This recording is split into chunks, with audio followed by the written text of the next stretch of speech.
Well, just hours after the Texas massacre, police here in the Bay Area reacted quickly after learning of threats at an East Bay campus. Police say a 17-year-old from Fremont made threats against a school and an employee, and those threats included hate speech. NBC Bay Area Stephanie Magallon spoke with investigators on how they were able to keep the situation from escalating.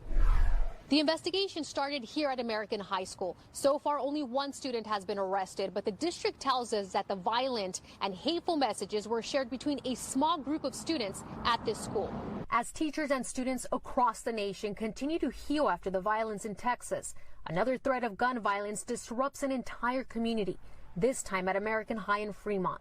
The threats on Wednesday, one day after the devastating school shooting, included racial epithets that were then shared on social media. And police say the post mentioned shooting a school employee. Students say it's a scary and uncomfortable situation, especially after seeing 19 children and 2 teachers lose their lives to gun violence. Because we don't want to go to school and feel like, oh, what if this happens today? Or oh, a bomb threat, what if it actually happens? We don't want that to happen, for real. Police say they arrested a 17-year-old American High student after finding several pieces of evidence in his home that backed up the crime. Investigators didn't specify what they found, but they did say it wasn't firearms. They are also looking at what was said by others involved. Though right now, police believe they prevented something bigger thanks to their collaboration with the school district. Somebody saw these things, somebody recognized it, and somebody decided to take action and come forward.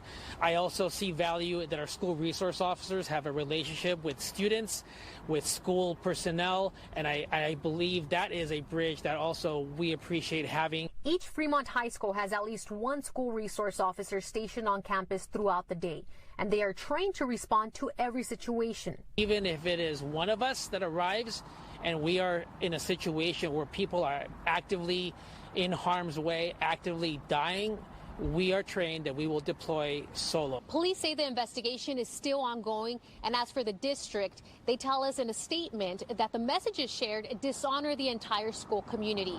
They also say they have contacted the parents of the students involved, and they will be offering counseling for all of the students and staff that were directly impacted. In Fremont, Stephanie Magallon, NBC Bay Area News.